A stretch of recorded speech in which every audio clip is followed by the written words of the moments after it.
Selamat malam.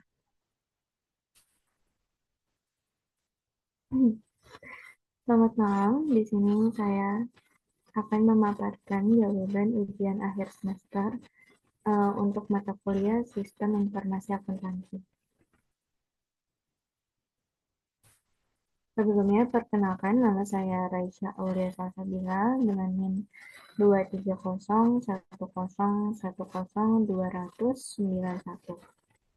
dari kelas SI 402 Prodi Sistem Informasi PJJ 1, mata kuliah Sistem Informasi Akuntansi. Di sini saya akan membahas tugas yang sebelumnya sudah dikerjakan, yaitu flowchart siklus pengeluaran kas. Berikut di samping kanan di sini ada gambar flowchart siklus pengeluaran kas yang sudah saya buat sebelumnya. Untuk penjelasannya sendiri, kenapa memilih siklus pengeluaran kas? Siklus pengeluaran kas di sini adalah rangkaian kegiatan bisnis dan operasional pemrosesan data terkait yang berhubungan dengan pembelian serta pembayaran barang dan jasa. Siklus pengeluaran ini mencakup 4 aktivitas dasar, yaitu yang pertama pemesanan barang dan jasa atau ordering material, supplies and services. Kemudian yang kedua ada penerimaan barang dan jasa, yaitu receiving material, supplies and services. Dan yang ketiga ada penyetujuan faktur dari pemasok atau approving supplier voice. Dan yang terakhir pembayaran, yaitu cash disbursement menurut Raming and Steinberg. Selanjutnya, um, di sini ada tujuan utama dari siklus pengeluaran itu sendiri, yaitu adalah untuk meminimalkan total biaya dalam pengadaan dan pemeliharaan barang dan jasa yang diperlukan bagi perusahaan. Berikutnya, fungsi dasar sistem informasi akuntansi dalam siklus pengeluaran. Apa saja fungsinya? Yang pertama, ada memperoleh dan memproses data mengenai berbagai aktivitas bisnis. Kemudian yang kedua, menyimpan dan mengatur data untuk mendukung pengambilan keputusan. Yang ketiga, menyediakan fungsi pengendalian untuk memastikan keandalan data dan penjagaan atas sumber daya organisasi. Selanjutnya, fungsi dari siklus pengeluaran. Fungsi dari siklus pengeluaran ini ada 7. Yang pertama, yaitu untuk mengetahui kebutuhan akan barang tersebut. Kemudian yang kedua, menempatkan pesanan, menerima, dan menyimpan barang. Yang ketiga, memastikan validitas kewajiban pembayaran. Kemudian yang keempat, itu menyiapkan pengeluaran kas. Yang kelima, mengelola utang usaha. Kemudian yang keenam, memposkan transaksi ke dalam buku besar umum.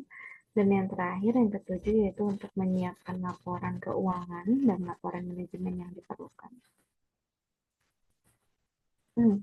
Apa saja aktivitas yang terdapat dalam siklus pengeluaran? Yang pertama ada aktivitas permintaan pembelian barang atas kebutuhan barang dan jasa. Kemudian yang kedua ada aktivitas pemesanan barang dan jasa yang akan dibeli. Yang ketiga ada aktivitas penerimaan barang dan jasa yang telah dibeli. Yang keempat ada aktivitas persetujuan faktur dari supplier. Dan yang terakhir yang kelima ada aktivitas pembayaran atas pembelian barang dan jasa. Berikutnya, di samping kanan sudah ada flowchart siklus pengeluaran kas yang telah saya buat pada tugas sebelumnya. Di sini saya akan memaparkan bagaimana flow-nya atau prosesnya dari mulai awal sampai akhir. Untuk bagian divisi yang terlibat itu yang pertama ada supplier, kemudian yang kedua ada bagian pembayaran, ketiga ada bagian pemegang kas, yang keempat ada bagian akuntansi, yang ketiga ada pembagian akuntansi, dan yang terakhir ada manajer. Dimulai dari start, di sini pada supplier ini, supplier akan membuat faktur rangkap 2. Ini ada 2 lembar, lembar 1 dan lembar 2. Untuk lembar faktur pertamanya akan dikirim ke bagian pembayaran. Sedangkan untuk lembar kedua akan disimpan sebagai arsip di sebelah sini. Kemudian selanjutnya pada bagian pembayaran di sini, faktur dari supplier atau faktur lembar 1 di sini akan selanjutnya dibuat SPPK. SPPK itu apa? SPPK adalah surat permintaan pengeluaran kas. Nanti selanjutnya bagian pembayaran akan membuat SPPK ke dalam dua rangkap, SPPK lembar pertama dan SPPK lembar kedua. Untuk SPPK lembar pertama ini akan dikirim ke manajer. Nah, sedangkan untuk SPPK lembar kedua ini akan disimpan sebagai arsip di sini. Berikutnya, proses selanjutnya di sini manajer akan menerima surat pengeluaran kas atau SPPK lembar 1 yang telah dikirimkan oleh bagian pembayaran. Untuk selanjutnya disetujui oleh manajer. Dan selanjutnya pelayaran SPPK yang telah disetujui dan disampaikan nanti ke bagian pemegang kas. Untuk bagian pemegang kas di sini nanti yang mendapatkan disetujui atau surat permintaan pengeluaran kas yang tadi disetujui oleh manajer. Untuk selanjutnya oleh bagian pemegang kas ini akan dibuat BKK atau bukti kas keluar, di mana BKK ini akan dibuat dalam 3 rangkap. Rangkap pertama, rangkap kedua, serta rangkap ketiga. Untuk rangkap pertama atau lembar pertama ini akan dikirim ke bagian pembayaran ini untuk di beserta uangnya. Kemudian untuk yang lembar kedua ini akan dikirimkan ke bagian akuntansi di sebelah sini. Sedangkan untuk rangkap yang ketiga akan disimpan sebagai arsip. Berikutnya di sini bagian pembayaran akan menerima bukti kas keluar yang telah dikirimkan oleh bagian pemegang kas. Bukti kas keluar yang dikirimkan ada BKK nomor 1. Untuk selanjutnya bagian pembayaran ini akan melakukan pembayaran beserta uang yang telah diberikan oleh bagian pemegang kas.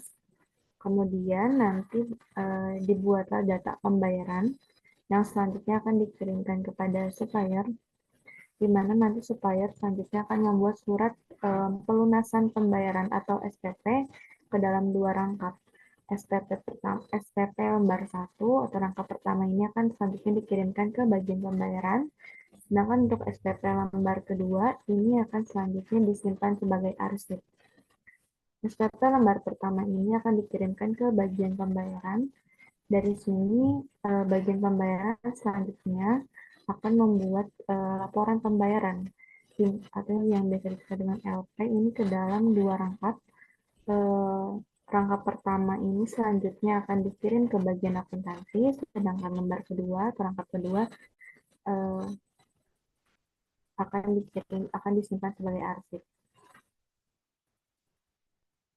Berikutnya di sini ada BKK lembar kedua atau BKK rangkap kedua yang sudah dikirimkan oleh bagian pembayaran ke bagian akuntansi, serta laporan pembayaran yang juga telah dikirimkan, laporan pembayaran rangkap 1, kemudian berdasarkan kedua hal tersebut, yaitu BKK dan LP1, dibuatlah laporan pengeluaran kas. Laporan pengeluaran kas ini dibuat ke dalam dua rangkap.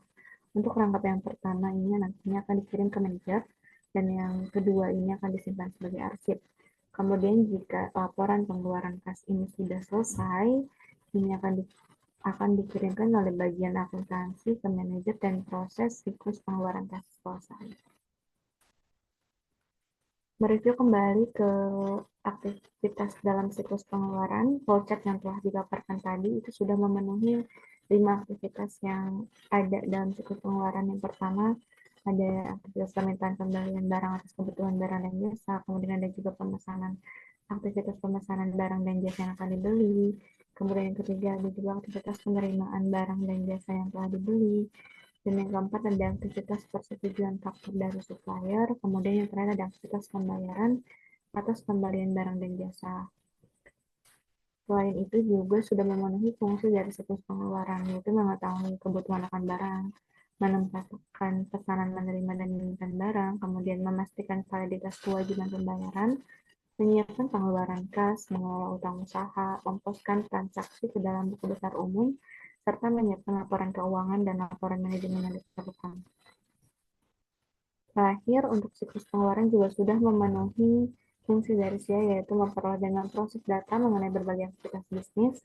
Kemudian yang kedua juga sudah menyimpan dan mengatur data untuk mendukung pengambilan keputusan. Dan yang terakhir ada menyediakan fungsi pengendalian untuk memastikan keandalan data dan penjagaan atas sumber daya organisasi. Juga ini juga sudah mencapai tujuan utama dari siklus pengeluaran, yaitu untuk meminimalkan total biaya dalam pengadaan dan pemeliharaan barang dan jasa yang diperlukan bagi perusahaan. Baik, itu yang bisa saya sampaikan memaparkan dari voucher situs pengeluaran kesan tersebut. Dan yang bisa saya sampaikan adalah topik selanjutnya. Wassalamualaikum warahmatullahi wabarakatuh. Ya,